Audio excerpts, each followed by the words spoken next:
로마서 15장 14절 한 절만 보겠습니다. 또 내 형제들아 나 스스로도 너희에 대하여 확신하노니 너희 역시 선함이 가득하고 모든 지식으로 충만하여 능히 서로를 훈계할 수 있느니라. 아멘.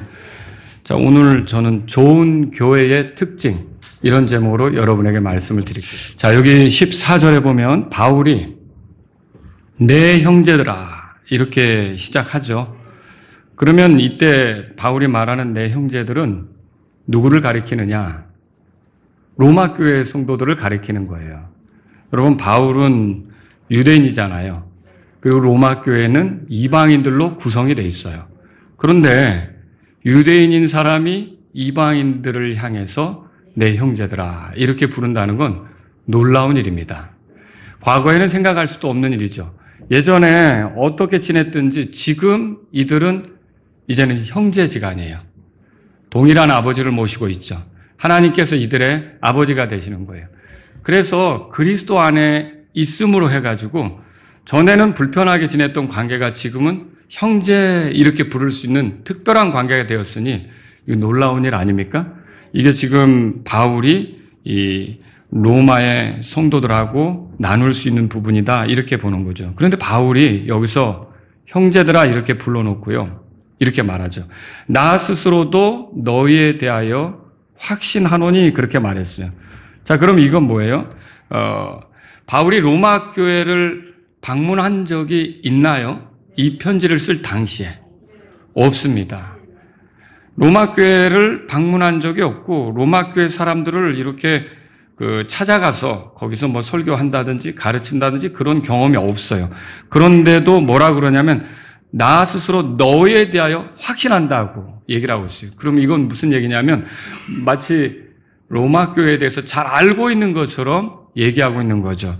여러분, 이렇게 그가 표현할 수 있는 이유는 뭡니까? 로마서 1장 8절을 우리가 함께 보겠습니다. 로마서 1장 8절.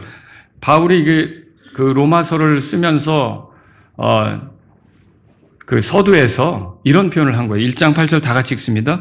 먼저 내가 예수 그리스도를 통해 너희 모두로 인하여 내 하나님께 감사하노니 곧 너희의 믿음이 온 세상에 두루 전하여진 것에 대해 감사하노라. 그럼 로마 교회 사람들의 믿음이 뭐 다른 지역에까지 알려진 거죠. 뭐 알려지게 된 경로를 우리가 어떻게 다 이렇게 일일이 설명할 수는 없지만 많은 사람들이 로마에도 믿는 사람들이 있고 그들의 믿음이 참 좋다. 그들이 좋은 교회를 이루고 있다. 이런 소문이 이제 났다는 거죠. 여러분 그 브리스길라하고 아굴라 들어보셨죠? 이 사람들이 원래 고린도에서 바울을 만나 그 텐트 만드는 장막 치는 그 일을 하기 전에 어디 있었느냐? 로마에 있었어요. 그런데 클라우디우스라고 하는 황제가 로마에 있는 유대인들은 다 여기 떠나라. 유대인들은 로마에 거하지 말라. 이렇게 하는 바람에 거기서 쫓겨 이동해온 곳이 고린도였어요. 거기서 바울을 만난 거죠. 그럼 바울을 만났을 때 어디서 왔냐? 로마에서 왔죠. 아, 그래요? 로마에서 당신들처럼 믿는 이들이 있느냐? 그럼 뭐라 그랬겠어요? 있습니다. 그리고 그 믿는 사람들에 대해서 얘기했겠죠? 그러면 적어도 이런 경로를 통해서 바울은 로마에 믿는 사람이 있고 좋은 모임을, 좋은 교회를 이루고 있구나. 이렇게 들을 수가 있었다라고 하는 거죠. 자, 그러면 바울이 이 로마 교회에 대해서 확신하는 바가 뭐냐? 오늘 본문으로 돌아가 보세요. 그 로마서 15장 14절에 보니까, 여기 크게 세 가지가 나오죠. 그게 뭐냐면 너희 역시 선함이 가득하다. 그리고 두 번째로 모든 지식으로 충만하다. 너희가 모든 지식으로 충만하다. 그리고 세 번째로, 너희가 서로를 훈계할 수 있다. 그런 정도의 사람들이 됐다고 나는 확신한다. 이 얘기예요. 그래서 이게 이 14절의 말씀이 한 구절이지만 이 안에서 우리가 좋은 교회가 어떤 교회인지를 발견할 수가 있어요. 물론 우리가 성경의 다른 본문을 통해서 좋은 교회의 모습을 찾을 수가 있겠지만 이 14절을 통해서 우리가 좋은 교회가 어떤 교회인지를 살펴볼 수가 있는 거죠. 그래서 제가 그 내용을 여러분에게 말씀드리는 것을 이제 오늘 설교 내용으로 하려고 하는 거고요. 이렇게 하는 목적은 뭐냐? 우리가 좋은 교회를 이루는 것이 우리 원함이죠. 예, 주님께서 우리를 구원해 주셔서 교회를 이루게 하셨다면 우리 교회가 좋은 교회가 되기를 바라는 마음이 우리에게 있으니까 이 부분은 우리가 가볍게 생각하지 말고 한번 살펴볼 필요가 있는 거라는 거죠. 자, 그러면 좋은 교회는 어떤 교회입니까? 첫 번째가 이거예요. 좋은 교회는 선함이 가득해요. 뭐가 가득하다고요? 네, 선함이 가득하죠. 선함은 사전적으로 보면 친절하고 사려 깊으며 가난한 사람들에 대해 베푸는 자선과 같은 것으로 생각할 수가 있습니다. 그리고 도덕적으로 그러니까 윤리적으로 이렇게 부당하게 행하지 않는 그런 것들을 우리가 선함이다 이렇게 생각할 수 있는 거죠. 그런데 성경으로 보면 로마서 3장을 보세요. 로마서 3장 12절입니다. 12절. 자, 여기 로마서 3장에 보면 죄인들이 어떻게 사는가 그 모습을 소개하고 있거든요. 그 중에 12절 우리가 한번 읽어보죠. 그들이 다 길에서 벗어나 함께 무익하게 되고 선을 행하는 자가 없나니 단 한 사람도 없도다. 그렇게 말했어요.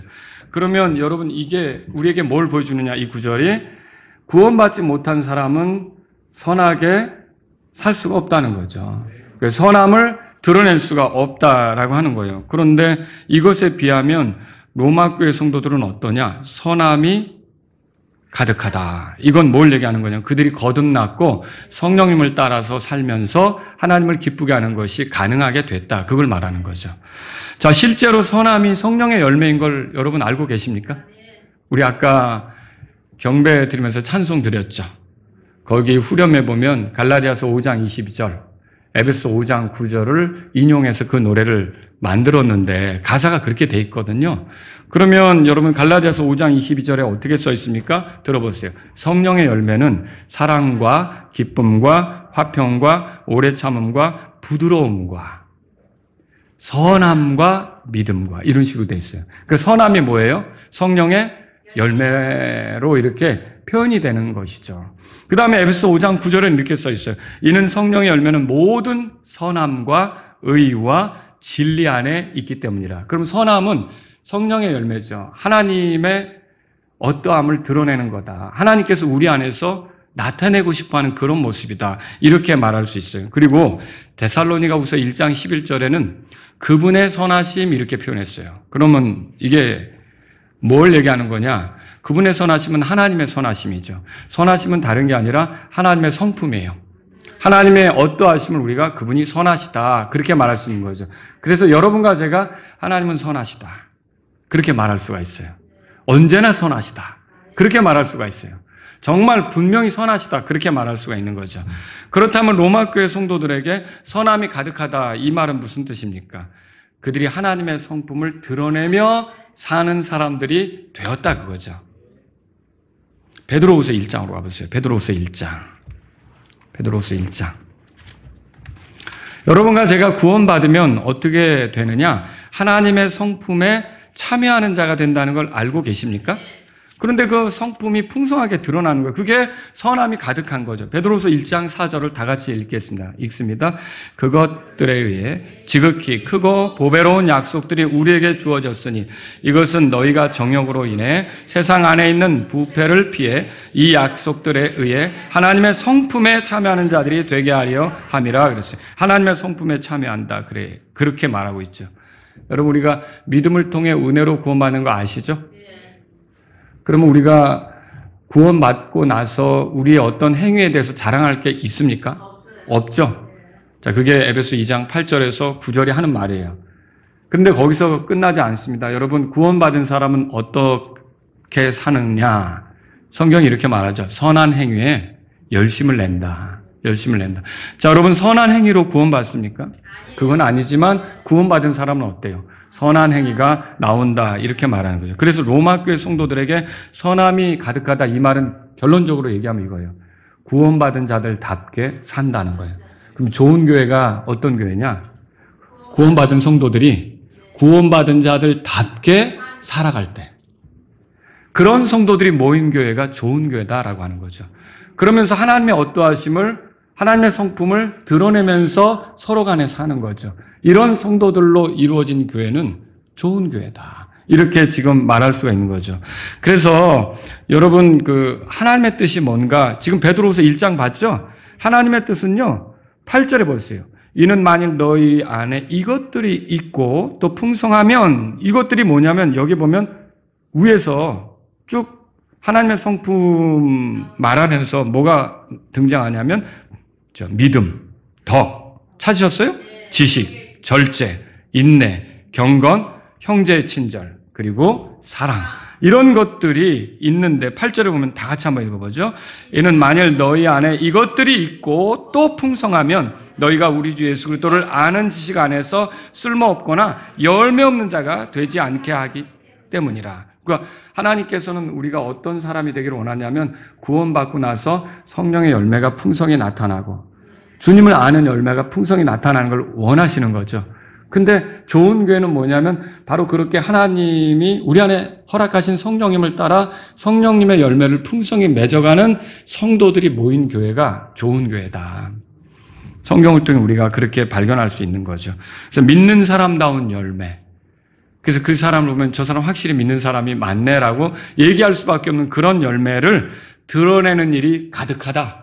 그게 여기서 지금 말하는 선함이 가득하다 그거죠. 로마 교회 성도들을 아마 브리스길라와 아굴라를 통해 들어보니까 야, 내가 본 적은 없지만 정말 주님 안에서 배운 대로 성령님을 따라 살면서 그리스도인답게 그렇게 사는구나. 이런 것들을 이제 확신했기 때문에 여기 로마서 15장 거기 14절에서 뭐라 그랬냐면 나 스스로도 너희에 대해 확신하노니 너희 역시 선함이 가득하고 이렇게 표현한 거라는 거죠. 그래서 여러분 그래서 좋은 교회는 뭐예요? 구원받은 자가 구원받은 자들답게 사는 그런 그 성도들이 모인 교회. 그러니까 열매, 성령의 열매, 하나님의 성품의 어떠함을 드러내면서 사는 그런 성도들이 모인 교회가 좋은 교회가 된다. 이렇게 정리할 수 있는 거예요. 첫 번째 거로 여러분에게 말씀드린 거예요. 두 번째는 뭐냐면 15장 14절을 보세요. 그 다음에 모든 지식으로 충만하다. 그렇게 말하고 있죠. 자, 여기서 말하는 지식은 건전한 교리. 그걸 얘기하고 있어요. 건전한 교리란 그저 이것이냐 저것이냐를 논하는 그런 지식을 말하지 않습니다. 이 건전한 지식은 뭐냐면 삶의 변화를 가지고 오는 지식이에요. 자, 일반적으로 바울이 쓴 서신을 보면요. 앞에서는 뭘 얘기하냐면 교리에 대해서 말해요. 건전한 교리에 대해서 말해요. 그리고 뒤에서는 그러므로 하면서 뭘 얘기하는 거냐면 그런 교리 때문에 우리가 이렇게 살 수 있다라고 우리의 그 살아가는 실행하는 모습 있죠. 이것에 대해서 소개한다는 거죠. 그럼 왜 이렇게 할까요? 이 건전한 실행이라고 하는 것은 건전한 교리의 기초에서 가능하기 때문에 바울이 그렇게 말하는 거죠. 여러분, 제가 좀 안타까운 것이 있어요. 그게 뭐냐면 이게 자신이 바이블 빌리버다. 이게 자칭. 그렇게 말하는 사람들을 만날 때가 있는데 그래서 그 사람들하고 얘기를 하다 보면 성경이 이렇다 저렇다 참 말 잘해요. 그런데 교회 생활을 못해요. 교회 생활을 안 하는 거죠. 그럼 왜 그러냐? 이 사람들이 다른 사람하고 모였을 때 성경으로 지식은 아는데 다른 사람에 대한 이해가 부족한 거예요. 그래서 다른 사람을 품을 줄 몰라요. 다른 사람에 대해서 기다릴 줄 몰라요. 다른 사람에 대해서 이렇게 오래 참지 못해요. 다른 사람에 대해서 같이 이렇게 갈 수 있는 그런 형편이 못 되는 거예요. 그죠? 이 사람들은 자기들이 알고 있는 그 지식 있잖아요. 이거를 강력하게 주장하면서 그거에 따라 논박을 하면서 거기에 따라오지 않으면 목사부터 모든 성도들이 잘못 믿는 거예요. 그 사람 눈에. 그리고 반드시 이런 게 뜯어 고쳐져야 되는 거죠. 그래서 막 그걸 마치 교통정리하듯이 경찰관처럼 그런 일을 하려고 하는 거죠. 그러다 보니까 여러분 그게 받아들여지면 다행이지만 받아들여지지 않을 때도 있잖아요. 그러면 교회가 여기밖에 없나? 하고 또 다른 교회로 가는 거죠. 그리고 조금 또 다니다가 거기서도 또 그 일을 하다가 안 돼가지고 또 다른 교회로 가는 거고요. 그렇게 하다가 나중에 안 되니까 그냥 집에만 있는 거예요. 어떻게 신앙생활 하느냐? 바이블 빌리버인데 유튜브로 똑똑해서 신앙생활 하는 거죠. 그렇게 유튜브로 이렇게 설교를 듣고 이렇게 하는 거죠. 여러분, 그러다가도 이제 그나마 그 유튜브 설교도 듣다가 내 귀에 안 차면 어때요? 그것도 또 다른 걸로 또 바꾸고 이렇게 하면서 끊임없이 이렇게 하는 거예요. 그래서 바울이 이 성경을 기록한 걸 보면 마지막 때 시대의 사람들의 특징을 뭐라 그랬느냐? 디모데후서 4장 3절에 건전한 교리를 견디지 못한다고 그렇게 말했어요. 건전한 교리를. 그래서 마지막 때에 사람들은 귀가 가려워서 오직 자기들의 정욕을 쫓아 자기 선생들을 쌓아둔다고 그렇게 말하고 있어요. 여러분, 저와 여러분들은 구원받았을 때 내 양은 내 음성을 알고 나는 그들을 안다. 여러분 그 성경 읽어보셨죠? 그래서 우리가 구원받으면 예수님의 양떼 맞죠? 그리고 우리의 선한 목자 누구십니까? 예수님이시죠? 나는 분명히 양이라고요. 나 혼자 있으면 안 되는 거예요. 그래서 목자장이시고 양들의 큰 목자이신 예수님은 어떻게 하냐면 나를 돌볼 수 있는, 말씀으로 나를 먹이고 나의 어떠한 형편에 대해서 말씀으로 도와줄 수 있는 그런 목자들을 허락하는 거죠. 그게 교회에서 양떼가 모여가지고 같이 신앙생활하면서 목사의 도움을 받는 거 아닙니까? 근데 이 사람은 자기가 양인 거를 깊이 생각하지 않는 거예요. 그래서 뭐냐? 그죠? 선생님이나 찾는 거죠. 그리고 나하고 이렇게 내 어떤 듣기에 좋은 소리, 그거를 충족해주면 정말 좋은 선생님이라고 따르는 거고, 좀 거슬리면 좀 듣다가 또 딴 선생 찾아다니는 거고, 그렇게 하는 게 이 마지막 때 모습이다라고 하는 거예요. 그런 사람들이 교회 생활 잘할까요? 성경은 많이 아는 것 같죠. 그런데 인내, 오래 참음, 관대함, 용서, 희생, 섬김, 자신을 내려놓는 것, 이런 거를 잘할 수 있겠냐는 거죠. 갈라디아서 2장 20절. 내가 그리스도와 함께 십자가 못 박혔다. 그런즉 이제는 내가 사는 것이 아니요 내 안에 그리스도께서 사신다. 이걸 모르는 게 아니에요. 이걸 알지만 실제로는 어때요? 여기서 내가 강하게 이렇게 득세를 하다 보니까 내 눈에 거슬리는 건 어때요? 참지를 못하는 거예요. 내 눈에 거슬리는 건 반드시 뜯어 고쳐야 되는 거예요. 내 눈에 거슬리는 건요, 이렇게 해야 된다라고 막 안 하면 비난까지 하게 되는 거예요. 정죄까지 하게 되는 거예요. 결국 그렇게 해서 어떻게 되는 거예요? 교회 생활이 제대로 되겠습니까? 안 되는 거죠. 여러분, 이게 정말 건전한 교리에서 나오는 실행이다. 우리가 이렇게 말할 수가 있겠습니까? 여러분, 그 아는 지식으로 지체들이나 판단하고 아니면 그거 모른다고 우쭐대기나 하고 이런 것들이 과연 올바른 그런 그 건전한 교리에 영향을 받은 거냐는 거죠. 아니에요. 이건 정말 위험한 일입니다. 여기 로마서 15장 14절에 모든 지식으로 충만하다, 이 말은 그걸 얘기하는 게 아니에요. 여러분과 저는요, 성경 지식을 알면서 더 경험해야 될 분이 예수님이에요. 예수님.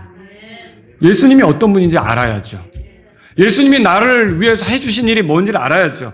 나를 얼마나 기다리고 있는지, 내가 얼마나 부족한데도 나에 대해서 오래 참고 있는지, 내가 예수님에게 맞추지 못할 때도 얼마나 나를 위해서 중보하시는지 예수님을 알아야죠. 근데 예수님은 모르고 성경만 바리새인들처럼 이거는 이거지, 이거는 이거 말하는 거지, 이렇게 얘기하다 보니까 어때요? 바리새인들은 성경 지식 가지고 우쭐대거나 예수님에 대해서 어떤 그 트집 잡을 것을 찾으려고 쫓아다녔잖아요. 여러분 그런 거 읽어보시죠.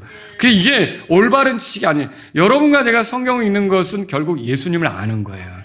그 예수님을 알아야 이게 지식으로 제대로 된 지식이 형성이 되는 거죠. 하나님을 알아야 제대로 된 지식을 갖는 거죠. 여러분과 제가 알아야 될 게, 이게 내 눈에 차지 않는 것이 있어도 나는 답답하지만, 그럼 하나님은 그거 못 보고 계시나요? 다 보고 계시죠. 하나님 아무것도 안 하고 계시나요? 하나님 일하고 계시죠. 하나님께서 그 사람을 구원하셨고 부르셨다면 그 사람을 온전케 할 계획이 있으실까요? 있으시죠. 아직 어떤 수준에 못 미쳤어도 하나님께서 그를 끌어주려고 하는 계획이 있으실 거 아니에요. 다양한 방법으로 그를 다듬어서 하나님이 원하는 위치에 세우려고 할 거 아닙니까? 근데 이제 그런 하나님을 모르니까, 지식이 없으니까, 하나님에 대한 생각, 하나님의 계획, 이런 것들이 없으니까 어떻게 하냐면 자기가 막 뜯어 고쳐야 되는 거예요. 그러니까 그 옆에 있는 사람들은 어떨까요? 늘 같이 있으면 불편하죠. 교회 생활이 제대로 될까요? 못 되는 거죠. 그래서 어떻게 되는 거예요? 집에서 혼자 유튜브나 보면서 바이블 빌리버야 나. 이게 말이 되느냐는 거예요. 여러분 그렇잖아요. 모든 식으로 충만하다는 건 성경을 통해서 자꾸 예수님을 알아가고 하나님을 알아가는 거예요. 이거 없이 그냥 지식적으로 이거는 이거다, 이거는 이거다, 이것만 가지고서 똑똑한 척하고 이렇게 하는 것은요, 결국 다른 사람을 해치고 열매도 아니고 엉뚱한 모습이 나오게 된다는 거죠. 이건 아닌 거예요. 여러분, 모든 지식으로 충만한 사람들은 어때요? 결국 하나님의 말씀을 들으면 그 말씀대로 자신의 삶도 다루려고 하는 거죠. 그렇게 되겠죠. 그럼 여러분 설교를 계속 듣지만 그건 들을 때뿐이고 이 문을 나서는 순간 자기 관점으로 살려고 한다. 그러면 모든 지식으로 충만한 거예요? 내던지고 가는 거죠. 여러분, 모든 지식으로 충만한 사람은 삶의 현장에서 그 지식을 적용할 줄 아는 거예요. 예배당에서는 하나님의 말씀을 듣지만 예배드리고 문을 밀고 나가는 순간부터는 내가 원하는 대로 다 선택하고 결정하고 추구하고 이렇게 간다고 한다면 그건 모든 지식으로 충만하다. 그렇게 말할 수가 없는 거죠. 이 세상을 살아가는 동안 저와 여러분에게 있어서 당신이 누구냐라고 물으면 뭐라고 대답할 거예요? 뭐가 가장 핵심적인 그런 나에 대해서 말하는 것이 돼야 합니까? 뭐예요, 여러분? 당신 누구야? 뭐야? 어떤 존재야? 여러분, 우리는 그리스도인이에요. 하나님의 자녀잖아요. 이게 제일 중요한 정체 아닙니까? 그 외에는 회사원일 수도 있고 사업가일 수도 있고 연예인일 수도 있고 운동선수일 수도 있고 정치가일 수도 있고 정당인일 수도 있고 다양하게 있을 수 있잖아요. 근데 그 어떤 것도 학생일 수도 있고 그렇죠? 그런데 그 어떤 것도 이것보다 내가 그리스도인이며 하나님의 자녀라는 그 정체, 이 정체보다 중요한 정체가 있습니까? 없죠. 그런데 가만히 보세요.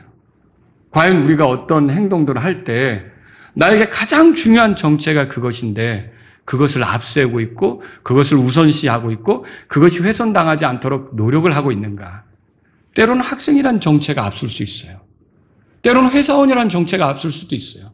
때로는 정당인이라는 정체가 앞설 수도 있어요. 그래서 이런 모든 것들이 앞서서 결국은 내가 알고 있는 대로 하지 못하는 그런 경우가 생길 수 있다는 거죠. 이건 모든 지식으로 충만한 그런 모습이 아니라는 거예요.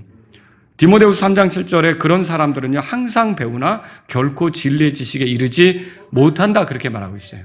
여기서는 목사님 설교 들을 때는 여러분들이 고개를 끄덕끄덕 했을 수도 있단 말이에요. 근데 나가면 다른 게 더 중요한 거예요. 뭐가 중요한 상황에서는 그리스도인이다 이 정체가 중요한 건데 아니다 나는 어디 출신이다 이게 더 중요해 버리는 거죠. 여러분 그럼 됩니까? 안 되는 거예요. 이거는 옳지 않은 거죠. 그런 사람들에게 성경 지식은 그저 설교 시간에 듣고 마는 이야기가 되는 거예요. 성경 지식은 그저 그리스도인들끼리 나눌 때 잠깐 이용하는 소재 정도 되는 거죠. 여러분 그렇게 해서는 안 돼요. 자신의 삶에 대한 입장과 태도를 결정해야 될 때, 선택해야 될 때 들었던 말씀을 무시하는 건요. 모든 지식이 충만하지 않다는 것을 보여주는 거예요.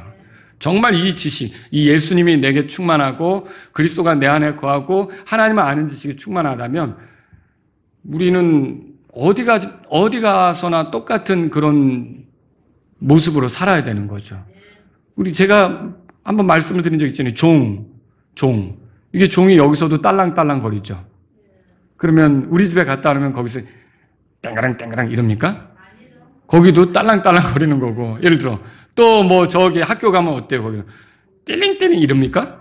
거기면 어때요? 거기도 똑같은 소리를 내는 거죠. 종은 어디서나 똑같은 소리를 내는 것처럼 우리는 어디에 있든지 동일한 정체, 그리스도인이라는 정체를 잃어버리면 안 된다는 거죠. 그래서 건강한 교회는요, 건전한 교리를 자신의 삶에 적용하는 사람들로 모인 그런 성도들이 가득한 교회가 좋은 교회고 건강한 교회가 되는 거죠. 모든 영역에서 자기가 하나님에 관해, 말씀에 관해, 구원에 관해, 예수님에 관해, 교회에 관해 아는 바를 적용해가는 성도들이 모인 교회가 좋은 교회가 되는 거예요. 하나님의 왕국이 먼저 되고 그분의 의를 구하면서 자기 기호가 있고 자기 원함이 있고 자기 생각이 있고 자기 추구가 있지만 하나님 말씀하고 딱 만났을 때는 내가 내 생각을 내려놔야지. 이게 그런 사람들이 많이 모인 교회가 결국은 좋은 교회가 되는 거죠. 세 번째로요. 좋은 교회는 능히 서로를 훈계할 수 있습니다. 여기 이제 할 수 있다는 말에 해당하는 헬라어 단어는 두나마이라고 해서 할 수 있다, 가능하다 이런 그 뜻을 갖는데 이것은 그만한 능력이 그들에게 있다는 뜻이에요. 그러면 어떤 능력입니까? 지금 본문에서 훈계하는 능력이죠. 여기서 훈계하다라고 하는 거는요. 원래는 목회자들에게 이게 사용된 단어예요. 들어보세요. 데살로니가전서 5장 12절 13절에 그리고 형제들아 우리가 너에게 간청하노니 너희 중에 수고하고 주 안에서 너희를 감독하며 너희를 훈계하는 자들을 알고 이들이 누구예요? 목회자들이죠. 목사들이죠. 또 그들이 하는 일로 인해 사랑 안에서 그들을 매우 귀중히 여기라. 그리고 너희끼리 화목하게 지내라. 이렇게 13절에 말씀되어 있어요. 여기서 감독이 하는 일을 훈계하는 일, 목사가 하는 일이 훈계하는 일을 하는 거죠. 여러분 근데 이제 여러분이 말씀을 통해 훈계를 듣지만 어느 때 걸릴 수도 있어요. 그렇지 않습니까? 여러분이 훈계를 달게 들으면 보게 되는데 어느 때는 걸려가지고 끙끙거릴 수도 있어요. 소화가 안 돼서. 아, 나에게 설교하셨어. 여러분에게 설교하면 좋습니까? 좋죠. 좋아야 되는데 그게 힘들 때도 있다는 거죠. 그래서 성도들 간에도 좀 서로 훈계 좀 하려고 그러면은 어떤가요? 아, 목사님 설교도 힘든데 나에겐 설교하지 말라고 이럴 수도 있는 거죠. 네? 여러분 보세요. 그런데 훈계를 한다는 건 뭐냐면 이들이 그만큼 성장했다는 뜻이에요. 훈계라는 거는 이게 경험이 된 사람들이 그렇게 하면 안 된다는 뜻으로 하는 거 아닙니까? 본을 보일 수 있는 위치에 있는 사람들이 할 수 있는 게 훈계라는 거예요. 그러면 그 로마서 15장 14절에 나온 대로 로마 교회 성도는 어때요? 서로를 훈계할 수 있을 정도로 영적으로 성장한 사람들도 있다라는 뜻이죠. 여러분, 교회 내 잘못하는 사람이 있을 수 있겠죠. 눈에 거슬리는 일을 하는 사람 있겠죠. 사도들의 가르침대로 하지 못하는 사람 있을 수 있다는 거예요. 그런데 그때 그렇게 되더라도 그 사람들이 부끄러워한다. 이러면 안 되는데 그렇게 느낀다면 우리가 그들에 대한 태도는 뭐가 돼야 될까요? 기도하고 그들이 성장되도록 기다려주고 그들이 더 잘할 수 있도록 도와주고 이런 것이 필요한 거 아닙니까? 물론 이제 아주 자기가 잘못해놓고도 뻔뻔해하고 부끄러운 줄도 모르고 그렇다면 우리가 그 사람에게 거리를 둘 수도 있겠죠. 그러나 형제가 잘못한다고 해서 우리가 원수로 여기지는 않는다는 거예요. 더 많이 기도하고 회개하기를 바라고 돌이키도록 도우려고 할 거라는 거죠. 또 주님이 기회를 주신다면 온유의 영으로 그렇게 권면하려고 할 것이고 여러분 우리가 누군가를 훈계한다는 건 쉬운 일이 아닙니다. 영적으로 성장해 가면서 이제 여러분이 잘 생각이 될 게 말로 하는 훈계보다 보여주는 훈계가 굉장히 큰 자극이 된다는 걸 알아야 돼요. 무슨 뜻이냐? 내 모습은 이런데 저 사람은 저렇게 하고 있구나를 내가 보았을 때 자극이 될 수 있다는 거죠. 나는 이걸 털어버려야겠다. 나는 이걸 끊어버려야겠다. 나도 저 사람처럼 생각하고 저 사람처럼 말해야겠다. 저 사람처럼 행동해야겠다. 저 사람처럼 주님께 더 열정적이겠다. 이런 자극이 오면 여러분 그거 대단한 훈계가 될 수 있다는 거죠.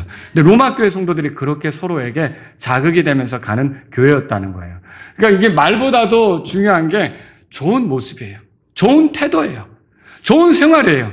그런데 우리는 저 사람이 잘못됐다고 얘기를 하지만 내 태도도 잘못되어 있을 수 있는 거거든요. 그래서 저와 여러분들이 로마 교회를 통해 배우는 게 뭐냐면 좋은 훈계라는 건 결국은 좋은 태도, 좋은 삶의 모습을 이렇게 비춰주는 것이다. 또 여러분 하나 또 소개할게요. 뭐가 이렇게 우리가 서로를 훈계할 수 있는 방법인가? 골로새서 3장 보세요. 골로새서 3장. 골로새서 3장입니다.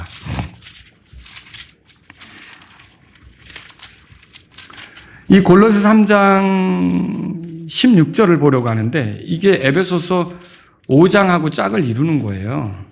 에베소 5장에 보시면 19절에 시와 찬송가와 영적인 노래들로 너희 자신에게 말하고 너희 마음속에 주께 곡조를 만들어 노래하며 이렇게 하기 전에 오직 성령으로 충만하라 그 말이 나오거든요. 성령으로 충만한 사람들이 이렇게 산다는 거예요. 하나님을 찬송하면서. 그런데 골로새 3장 지금 찾으신데 성령으로 충만한 걸 16절에서는 그리스도의 말씀이 모든 지혜로 너희 안에 풍성히 거하게 하고 이게 그리스도의 말씀이 우리 안에 거하는 게 성령으로 충만한 거죠. 아시겠죠? 성령으로 충만한 게 그냥 기분이 좋더라 이게 아니라 하나님 말씀이 충만해서 그 말씀에 사로잡혀 사는 거예요. 이걸 성령으로 충만하다 그렇게 말하는 거죠. 16절 다 같이 읽겠습니다. 그리스도의 말씀이 모든 지혜로 너희 안에 풍성하게 거하게 하여 시와 찬송가와 영적인 노래로 서로를 가르치고 훈계하며 너희 마음속에서 은혜로 주께 노래하라. 여러분, 찬송은 하나님께 영광 돌리는 도구죠? 우리가 누구 가르칠 목적으로 찬송합니까? 아니죠. 하나님을 기쁘게 할 목적으로 찬송하는 거예요. 그런데 하나님께서는 우리의 찬송을 통해 누군가를 훈계하실 수 있다는 거예요.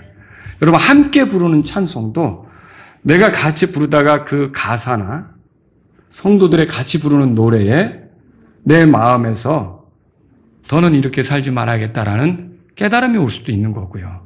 이것을 주님이 기뻐하겠다, 내가 돌이켜야겠다라는 생각이 들 수도 있는 거고요. 그렇지 않습니까? 더군다나 그것뿐만 아니라 앞에서 누군가 특송을 할 때가 있어요. 오늘같이 이렇게 누군가 나와서 찬양을 들을 때 여러분이 그 가사를 들을 때 끝날까지 난 주님을 섬기며 살겠다라고 하는 여러분이 그런 노래를 들을 때 어때요? 그게 나한테 또 훈계가 되는 거예요. 여러분 이해하시겠죠? 그래서 우리가 주님을 찬송하는 생활이 자연스럽게 서로를 향한 훈계가 될 수 있다는 거죠. 그럼 이렇게 볼 때 로마 교회의 특징은 뭐냐? 그들 스스로가 영적으로 자라서 좋은 본보기가 되면서 서로를 훈계할 수 있는 위치에도 있지만 또한 풍성한 찬송으로 계속 서로를 자극하는 그런 교회였다는 걸 우리가 생각해 볼 수가 있다는 거죠. 여러분, 그래서 좋은 교회는 그런 거예요. 다른 게 아니라 이렇게 하나님을 향한 찬송, 주님 앞에 서서 주님 앞에 내 모습을 보고 주님의 은혜를 보고 이렇게 주님 앞에 어떻게 살겠다는 그런 노래들을 하면서 하나님께 영광을 돌릴 뿐만 아니라 다른 성도들을 계속 자극하는 거죠. 여러분, 이게 로마 교회의 그런 좋은 모습이었다는 걸 우리가 성경을 통해 보게 되는 거죠. 자, 오늘 저는 여러분에게 좋은 교회에 대한 특징들을 말씀드렸어요. 첫째는 뭐였어요? 좋은 교회는 선함이 가득하다. 이건 구원받은 열매로 충만하다는 거예요. 좋은 교회는 모든 지식으로 충만합니다. 이 지식은 그저 이렇다 저렇다 이거 아는 거 아니에요.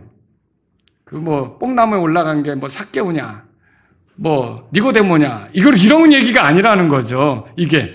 그리고 뭐 갈릴리 바다 뭐 그 위쪽에 무슨 도시가 있냐, 동쪽에 무슨 도시가 있냐, 이거 얘기하는 게 아니라는 거죠. 이게 지금 모든 지식이라는 거는요, 삶의 변화를 일으키는 지식이에요. 근데 삶의 변화를 일으키는 거는 예수님이 들어와야 되거든요. 예수님을 알아야 되거든요. 근데 사람들은 성경을 안다고 하면서 성경이 원래 예수님 말하는 거 아니에요? 예수님 보여주는 책 아니에요? 성경에 대해서 이렇다 저렇다 얘기는 하는데 예수님이 빠져버리는 거예요. 결국 그러니까 어떻게 되겠어요? 예, 성경 가지고 우쭐대고 다른 사람이나 판단하고 이런 일이 되겠죠. 비난하고 정죄하고. 이런 건 옳지 않은 거죠. 모든 지식으로 충만하다는 것은요, 예수님에 관한 것들로 결국 성경이 말하는 대로 충만하게 되는 거죠. 좋은 교회는 능히 서로를 훈계할 수 있어요. 예, 이게 뭡니까? 이들이 영적으로 좋은 모습을 보이면서 자극하고 또 찬송으로 하나님 앞에서 서로를 자극하는 그런 아주 좋은 교회였다는 걸 우리가 보게 되는 거죠. 제가 좋은 교회에 대해 설교했는데 그럼 좋은 성도는 어떻게 될까요? 이거 우리에게도 적용할 수 있지 않겠습니까? 왜 이게 필요합니까? 결국 좋은 교회는 다른 게 아니라 좋은 성도들이 모인 교회가 좋은 교회가 되는 거예요. 좋은 성도들이 이렇게 이루어져야 결국 그게 교회가 뭐예요? 성도들의 모임 아닙니까? 그러면 좋은 성도가 돼야 되는 거죠. 그러면 좋은 성도는 어떤 성도예요? 첫째로 좋은 성도는 그리스도인다운 열매를 맺어가는 성도죠.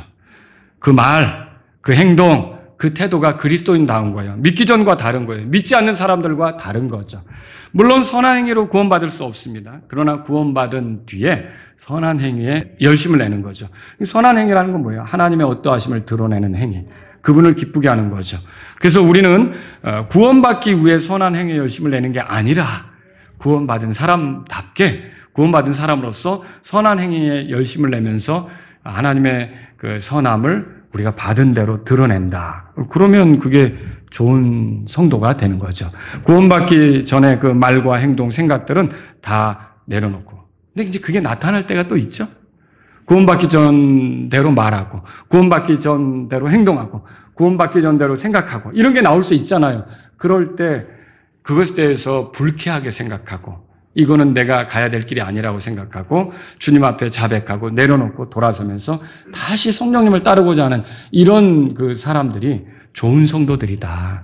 여러분, 그리스도인은 한 번도 안 넘어집니까? 아니죠? 근데 잠언에 보면 의로운 자는 7번 넘어져도 그렇죠. 또 일어나는 거예요. 시편에도 선한 사람은 주께서 그의 길을 정하시는데 그가 넘어질지라도 완전히 쓰러지지 않는.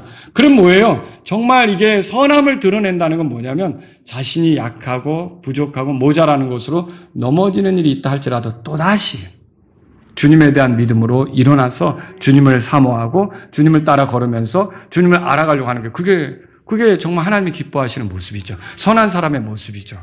두 번째로 좋은 성도들은요, 들은 말씀을 삶에 적용합니다. 아무리 말씀을 들어도 예배당에 나가는 순간 내 추구, 내 선택, 내 결정이 우선시 된다. 그러면 아무리 배워도 진리의 지식에 이를 수가 없는 거죠. 더 아는 지식에만 집착할 뿐 어떻게 살아야 되는지 관심이 없는 거예요. 예수님을 알아야죠. 신앙생활의 그 핵심은 뭡니까? 바울이 그랬잖아요. 내가 모든 걸 다 배설물로 여긴다고 하면서 다 내려놓는데 그게 왜 그래요? 그리스도를 더 얻고자 한다 그랬잖아요. 여러분과 제가 더 경험하고 더 얻고 더 알아가야 하고 더 배워야 될 분은 예수님이에요. 그 예수님에 대한 지식이 우리가 충만해서 결국은 우리의 지체들을 우리가 예수님에게 배운 대로, 본 대로, 경험한 대로 우리의 지체들을 예수님으로부터 받은 대로 섬기게 된다면 우리가 좋은 성도가 되는 거죠. 그럼 그렇죠? 네, 그래서 예수님은 그런 말씀 하신 적 많잖아요. 내가 너에게 보여준 대로 해야 된다고. 내가 너희를 용서한 것 같이 너희도 용서해야 된다고. 결국 우리가 예수님을 경험하면서 알아가면서 예수님처럼 하게 될 때 좋은 성도가 된다라고 하는 거죠. 또 여러분, 좋은 성도는 하나님께 집중을 해요. 제가 이제 마태복음 7장에 나오는 남의 눈에 티를 보고 자기 눈에 들보를 보지 못하는, 여러분 그거 아시죠? 다른 이들을 바로 잡으려고 애쓰려고 얼마나 많은 노력들을 하는지 몰라요. 우리 기도해 주면 됩니다. 때로는 기다려 주면 됩니다. 그리고 훈계라고 한다면 좋은 본을 보이면 됩니다. 근데 뜯어 고치려고 하는데 들리지 않으세요? 너부터 뜯어 고쳐. 들리지 않느냐는 거죠. 너부터 바로 해봐. 들리지 않느냐는 거죠. 그런데 다른 사람을 뜯어 고치려고 엄청 애를 쓰는 거죠. 다른 사람을 하나님 앞에 세우려고 하는 거 좋습니다. 근데 내가 먼저 하나님 앞에 서야 돼요. 내가 그분 앞에서 얼마나 부족한지 계속 나를 살펴야 되는 거예요. 그리고 내가 얼마나 하나님께 어울리지 않는지 그거 있을 때마다 내려놓고 자백하고 이렇게 해야 되는 거죠. 그래서 저와 여러분들은요, 이렇게 하나님을 더 향하고 하나님께 집중하는 게 필요한 거죠. 우리 자신이. 그래서 그분의 은혜, 긍휼, 사랑, 용서, 관심, 호의, 친절, 오래 참으심, 그런 것들을 자꾸 그분을 집중하면서 배워야 돼요. 근데 그게 약하니까, 하나님하고 가까워지면, 이야, 대단한 은혜시다. 그런 경험하십니까? 나 같은 자를 불쌍히 여기시다니. 대단한 사랑이시다. 이렇게 자꾸 충돌할 때가 많은데도 참아주시고 기다려주시다니. 대단한 호의다. 어떻게 나에게 이런 것들을 베푸는가. 하나님에 대해서 자꾸 여러분이 그 앞에 서서 그분을 경험하고 그분을 알아가면 다른 사람을 대하는 태도가 정말 달라진다는 거죠. 근데 하나님 앞에 서지는 않고 이 사람 거를 고치려고 하니까 힘든 거예요. 여러분, 하나님이 고쳐가시고 있는 중인데 내가 또 고치려고 하니까 되게 힘든 거죠.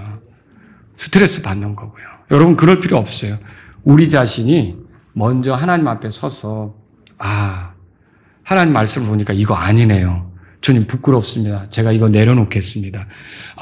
이런 태도 아니네요. 하나님 이거 내려놓겠습니다. 이런 식으로 말하지 말았어야 되네. 하나님 이런 말을 내게서 지워주세요. 이런 말을 하지 않게 해주세요.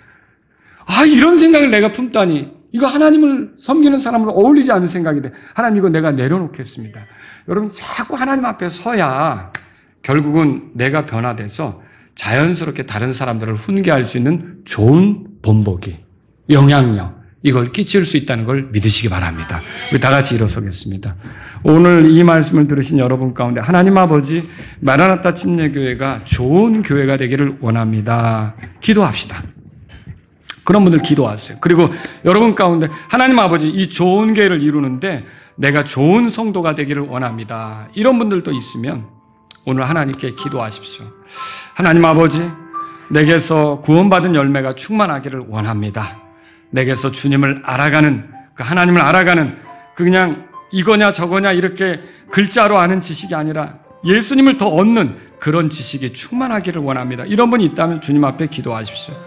주님, 내가 급한 마음에 남에게 훈계한다고 막 달려들고는 있는데 내가 영적으로 자라가서 좋은 모습으로 자극하는 사람이 되기를 원합니다. 마라나타 침례교회 찬송이 넘쳤으면 좋겠습니다. 이런 분이 있다면 이 시간 주님께 나아가십시오.